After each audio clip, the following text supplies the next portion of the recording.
Victoria Ashford Lane strides into Judge Caprio's courtroom like she's walking down a red carpet, and the shift in the room's energy is immediate. The 28-year-old socialite is dressed head to toe in luxury, wearing a $25,000 Chanel tweed suit in millennial pink, a color that screams wealth. Her Hermes Birkin bag, worth around $40,000, swings effortlessly from her arm, as if the cost of this accessory is nothing more than an afterthought. Her oversized Dior sunglasses shield half her face as she enters, leaving them on despite the fact that she's indoors in a courtroom. It's as though the very idea of respect for the law, let alone any form of decorum, is beneath her.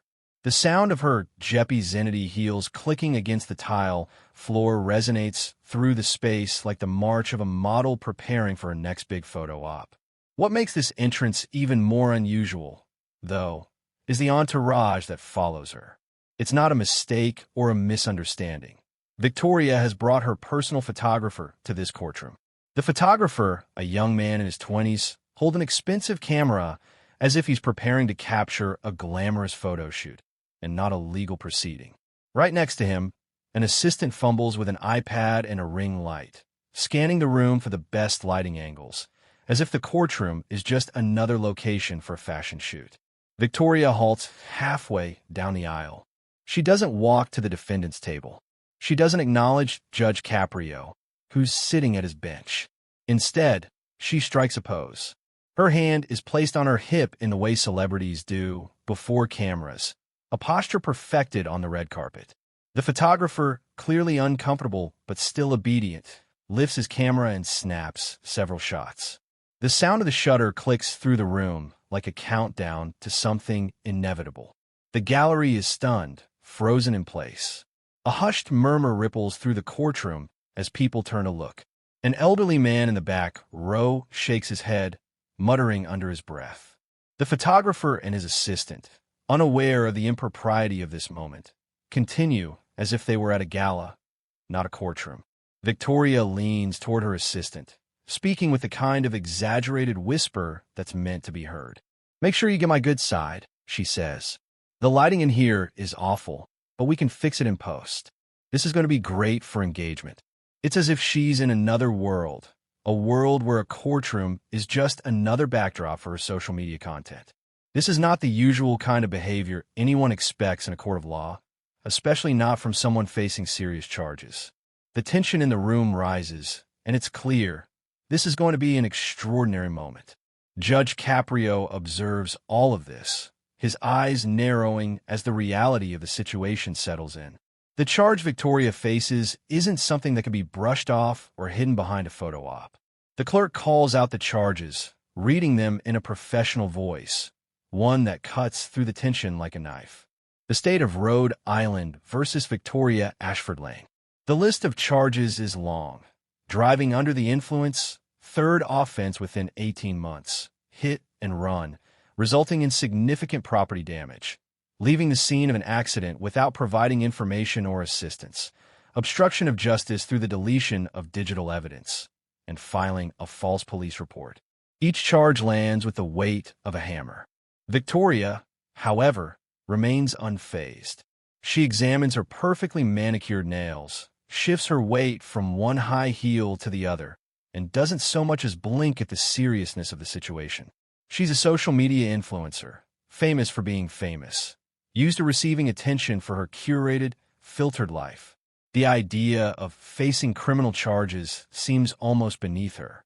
But what happens next will shatter the carefully constructed image Victoria has spent years building. Her nonchalance and arrogance will be met with a dose of harsh reality. Stay tuned to find out how Judge Caprio handles the situation when Victoria's world of fame and luxury clashes head-on with the law. Judge Caprio's calm, professional demeanor remains unchanged, but a subtle shift in his gaze signals that he is no longer willing to tolerate Victoria's behavior. The courtroom, filled with both the curious and the concerned, waits in uneasy silence. Even the bailiff steps forward, unsure if he should intervene. But Caprio is patient, experienced, and knows exactly how to navigate situations like this. Ms. Lane, Judge Caprio begins, his voice steady. I have read the charges against you, and I expect you to take this seriously. This is a court of law, not a photo shoot. Please remove your sunglasses and come forward to address the charges. Victoria, still standing motionless in the center of the room, glances up at the judge. She seems almost surprised by his request, but only for a moment. Without responding verbally, she waves her hand dismissively, a gesture that suggests she's far too important to be concerned with something as mundane as courtroom protocol. Well, actually, she says, her voice laced with an exaggerated air of superiority, I dropped the Ashford from my name recently. It's just Lane now, more streamlined, more aspirational, better for branding. You know how it is, right? It's all about the image. The assistant behind her nods enthusiastically, as if she's been given a crucial tip on personal branding to take back for her next assignment. The photographer doesn't flinch, but keeps clicking, capturing this absurd scene. The tension in the courtroom thickens, but no one dares to speak out. Victoria continues, seemingly oblivious to the stares from the gallery. As for the sunglasses, she says, I can't take them off. It's actually a skincare thing. My dermatologist, Dr. Rothman, says these lights are terrible for my skin. I mean, I can't afford premature aging, you know? It's literally my job to maintain my appearance. This is what I get paid for. So, I'm going to keep them on, if you don't mind. A low murmur fills the room. The absurdity of her excuse is not lost on anyone. The elderly man who muttered before now glares at her, while the middle-aged woman sitting near the front shakes her head in disbelief. Even the court clerk, who is usually absorbed in her paperwork, briefly glances up with an expression of incredulity. Judge Caprio's face remains neutral, but there's a glint in his eyes that suggests he's losing patience. He leans forward slightly, his hands resting on the bench in front of him, his voice still calm, but carrying an edge of authority. This is a courtroom, Ms. Lane, he says, his tone firm but respectful. Not a photography studio. Show some respect. Remove your sunglasses and come forward to face the charges you've been accused of. There's a pause as Victoria, still staring at her reflection in the compact mirror she's pulled out of her Birkin bag, seems to consider his request. She's unbothered, almost bored, but reluctantly, she places the mirror down and slowly, dramatically removes her sunglasses as if it's a painful act. The courtroom watches in stunned silence as she tucks them into her bag. With a resigned sigh, she mutters, Okay, but if I get any sun damage from these lights, I'm blaming the city's completely outdated infrastructure. Judge Caprio's expression hardens, but he doesn't lose his composure. Ms. Lane, he says, his voice carrying more authority than before, this is not about your skin or your social media presence. This is about criminal charges that carry real consequences. You are here because of actions that have affected real people, real lives, and you're going to face them. Victoria's eyes flicker for a brief moment, but she quickly regains her confidence. I understand, Your Honor, she says, using the term with an almost mocking familiarity.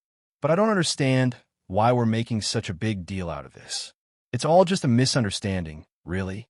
I'm sure it could have been handled quietly behind the scenes. That's what my legal team is for, after all. The arrogance in her tone is unmistakable. She clearly believes that her wealth and status should afford her a special treatment, a privilege that sets her above the law. The courtroom stirs once again as people shift in their seats, unsure of what to make of this spectacle. Even the prosecutor, who's been quietly observing, is beginning to show signs of irritation. Judge Caprio, however, remains unshaken. His years of experience have taught him how to deal with the most difficult cases, but nothing quite like this. An influencer, a socialite, who seems so disconnected from reality that she believes her brand and her image can protect her from criminal consequences. Ms. Lane, Judge Caprio, says carefully, his voice now carrying the weight of someone who has had enough. This is your third DUI in 18 months. You left the scene of an accident, causing significant damage. You destroyed someone's vehicle, someone who depends on it for their livelihood, and you didn't even leave a note. That's not a misunderstanding. That's a crime. Victoria, still standing in the same spot, shifts her weight and examines her nails, clearly uninterested in the gravity of the charges. Destroyed? That's really dramatic. Judge Caprio leans back in his chair, his fingers steepled in front of him, silently observing Victoria's continued lack of regard for the seriousness of her situation. His eyes, sharp and focused, never leave her. He knows that this kind of behavior, this deep-seated belief in entitlement, is dangerous, not just for Victoria, but for the message it sends to the public. People like her think that their wealth, their fame, or their social media following can shield them from the consequences of their actions. Ms. Lane, Judge Caprio begins again, his voice calm but filled with an authority that resonates across the courtroom. You continue to downplay the severity of your actions. But these are not minor issues. You are facing criminal charges, and it's time for you to realize that no one is above the law. Victoria, clearly uncomfortable but unwilling to back down, shrugs as if the whole situation is a nuisance. I don't see why we're making a big deal out of this, she says, her tone dripping with condescension. My lawyer will handle it. And honestly, it's just a bunch of drama. It's not even that serious. The courtroom reacts to her words, a collective gasp rippling through the audience. The elderly man in the back mutters louder this time, clearly disgusted. Some members of the gallery exchange disbelieving glances. Judge Caprio, however, remains composed, though his patience is visibly thinning. Drama. Ms. Lane? He asks, raising an eyebrow. You think this is drama? You destroyed someone's property, then left the scene without offering assistance. You obstructed justice by attempting to delete crucial evidence, and you filed a false police report to cover up your actions, all to maintain the perfect image you've curated for your followers. Your brand is more important than the law, isn't it? Victoria's eyes narrow, and she crosses her arms defensively, her mouth tightening into a thin line. She's used to being in control of the narrative, to curating her life for her millions of followers. The thought that her social media presence, the very thing that has made her famous, could be the reason she's facing serious criminal charges is a concept that hasn't fully registered with her yet. I don't think you understand, she begins, her voice becoming more defensive. This is all just part of the process. We had to figure out how to handle this. The insurance company's dealing with it, and my team is working on getting everything sorted. It's not like I ran over a person. It was just a car, and it's all going to get fixed. My followers will understand. They know what my life is like. Judge Caprio's expression hardens. The facade of indifference that Victoria wears so comfortably begins to crack under the weight of his words. It's not about your followers, Ms. Lane. It's about what's right. And right now, what you've done is wrong. You've treated the law as an inconvenience, something to be avoided with a little bit of crisis management from your team. But I'm here to tell you that this is real.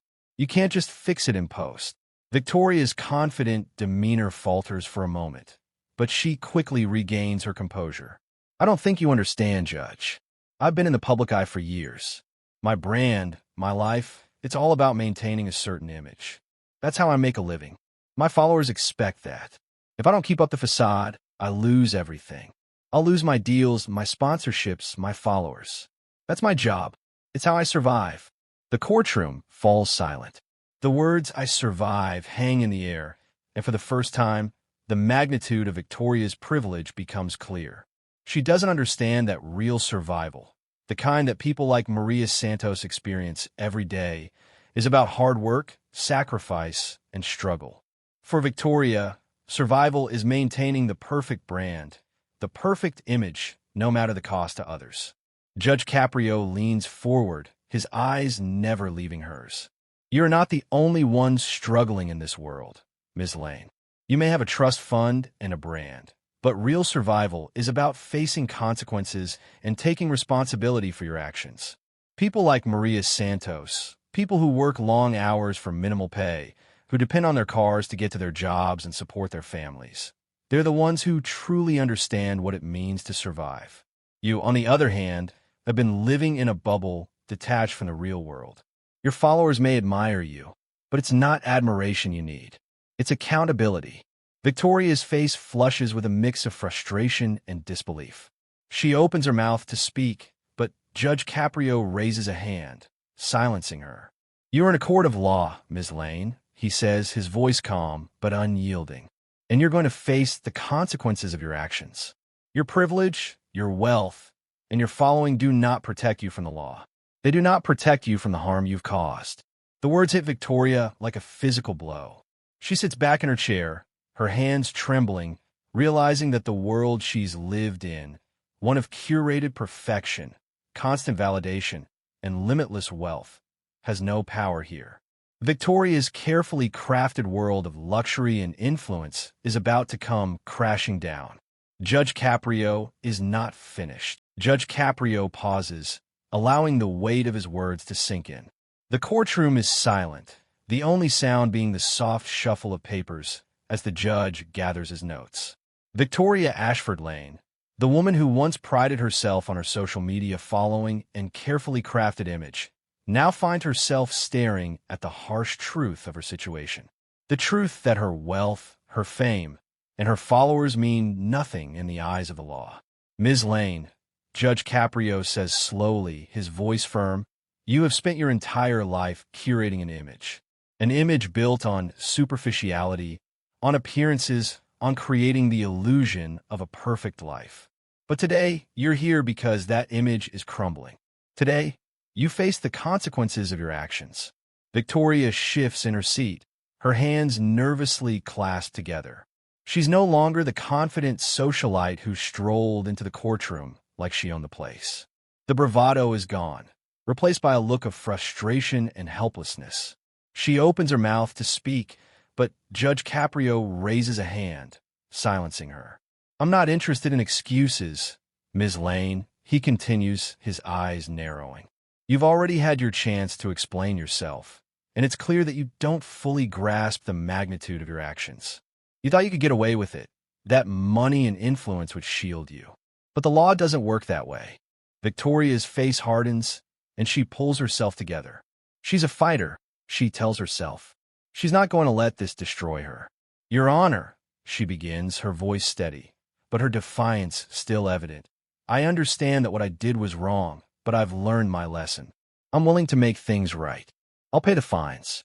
I'll do the community service. But I don't understand why this has to be so public. I've already apologized and—" "You've apologized?" Judge Caprio interrupts, his voice cool and cutting. "I don't think you've grasped the true meaning of an apology, Ms. Lane. An apology isn't just about saying the words. It's about showing real remorse for what you've done and accepting the consequences. You've spent the last hour sitting here, explaining away your behavior, deflecting blame, and using your social media influence to protect your image. That's not an apology. That's manipulation." Victoria's jaw tightens, but she remains silent. She's hearing the words, but they don't seem to sink in. She's still trying to figure out how to spin this, how to save her career. Her phone vibrates in her bag, but she doesn't dare look at it. She's beginning to understand that this isn't just a setback. This could be the end of everything she's built. Judge Caprio leans forward slightly, his voice dropping to a stern tone. "You will be held accountable for what you've done, Ms. Lane. No more excuses. No more curation. The truth will be exposed, and you will face the consequences for your actions." Victoria's heart sinks. She can't escape the truth anymore. The facade she's maintained for years is falling apart. The next words Judge Caprio speaks feel like a hammer falling, shattering the remnants of her world. "Ms. Lane, I am sentencing you to 30 days in county jail for your third DUI offense. You will also pay a fine of $5,000 for the DUI charge. For leaving the scene of an accident, I am imposing a $7,500 fine. You'll pay $2,500 for filing a false police report and $5,000 for obstruction of justice. Your total fines amount to $30,000 to be paid from your personal trust fund, with proof of payment required within 30 days. Victoria listens, her face pale, but she doesn't speak. The weight of the fines and the jail sentence is starting to settle in. But what's worse is the next part of Judge Caprio's ruling. The part that will expose her for who she really is. "Ms. Lane," Judge Caprio continues, his gaze unwavering, "you will be required to perform 500 hours of community service. And here's where the education begins. You will report to Rhode Island Hospital, where you will work in the janitorial department. You will clean floors, empty bedpans, sanitize rooms, and do the work that the people you so casually look down upon do every day. Victoria's eyes widen, her breath catching in her throat. The thought of scrubbing floors, cleaning toilets, work she's never had to do a day in her life, makes her stomach churn. Community service? At a hospital? She stammers, her voice cracking. That's not what I do. I'm an influencer. You will do the work that you've disrespected for years, Judge Caprio says, his voice firm and final. You will clean the rooms where real people who work tirelessly to take care of others, spend their days. You will do this in full view of your followers. You will show them exactly who you are now, without the filters, without the curated images. You will show them the truth. Victoria feels her face flush with embarrassment. She opens her mouth to protest, but the words stick in her throat. This is not the kind of content she's used to creating. This is real. This is raw. This is the kind of work she's never been exposed to, and now it's all coming for her hard and fast. Judge Caprio isn't finished. I'm also suspending all your driving privileges for the next 3 years. You will attend a mandatory alcohol treatment program and complete 90 Alcoholics Anonymous meetings in 90 days. Your social media accounts will be frozen for 6 months, and you will have no online presence during that time. This is not negotiable. The courtroom is still. The air is thick with the weight of the sentence. Victoria, stunned into silence, sinks back into her seat, her face crumpled with emotion. This is the moment where everything she's built comes crashing down. The carefully constructed image she's projected to the world is gone. Victoria Ashford Lane stands in the courtroom, her shoulders hunched, her eyes wide with disbelief. The once unshakable confidence that defined her every move is now completely shattered. As the judge's words echo in her ears, community service, driving suspension, a social media blackout for 6 months, and a public apology, she realizes that her carefully curated world is crumbling. The virtual world she's built, one like-minded follower at a time, is about to collapse under the weight of reality. As she's led out of the courtroom, her hand trembling, she feels as if the ground beneath her is shifting. Everything she thought was secure, her fame, her brand, her image, suddenly seems incredibly fragile. The bailiff leads her through the back doors, her footsteps sounding hollow against the hard floors. The once perfect image of Victoria Ashford Lane, the glamorous socialite influencer, feels like a distant memory now. All the years spent building that persona, all the filters, the perfect photos, the stage living my best life moments have amounted to nothing more than a carefully constructed lie. She's ordered to serve 30 days in county jail, a small portion of the consequences she faces. That's what she's dreading most, being forced to live outside the confines of her carefully manufactured world. A cell, a bed, a routine. It's a reality so far removed from the parties, the yacht trips, and the endless stream of brand deals she's used to that it feels almost unimaginable. But what's even worse is the social media blackout. 6 months without a post, a story, or any interaction with her millions of followers. In a world where influencers live and die by their online presence, this is nothing short of a death sentence. Without her brand, Victoria feels lost, uncertain of who she even is. She sits quietly in her lawyer's car, staring out the window, her thoughts racing. Her lawyer, Bernard Hayes, had been with her through countless crises, but now, there's nothing he can do to fix this. He had advised her on the legal implications, but even he seemed resigned to the reality of her situation. The city of Providence, the courtroom, and the world had seen her for who she really was, and it wasn't the flawless influencer who sold an idealized version of her life. It was the person behind the posts, a woman so desperate for validation and so consumed by her own privilege that she lost sight of what truly mattered. As the days pass, Victoria spends most of her time reflecting on her actions. Her attorney is still by her side, though there's little to be done now. Her next step is to fulfill the court's order, 500 hours of community service at Rhode Island Hospital. For someone who had spent her life evading responsibility, this is the moment of reckoning. Her first day on the job, she feels the weight of it all. Wearing a hospital uniform, scrubbing floors, cleaning rooms, emptying bedpans. It's a stark contrast to her previous life. It's work she's never done before, and it feels demeaning, uncomfortable, and exhausting. The hospital staff seems confused by her presence. She's no longer Victoria Ashford Lane, the influencer with millions of followers. She's simply another employee, just one of many trying to make ends meet. There's no photographer to capture her work for Instagram, no assistant to make sure the lighting is perfect. Just the relentless reality of the job. And for the first time in her life, she begins to feel the weight of true labor. Work that isn't about posing, curating, or projecting an image. Over time, however, she starts to see the value in the work. She meets the other employees, nurses, janitors, and volunteers, who work long hours with little recognition, and yet they do it because they care about the people they serve. They don't do it for likes or followers. They do it because it matters. There's something humbling about it, something that shakes her to the core. The more she cleans, the more she realizes how much she's been living in a bubble, disconnected from the real world.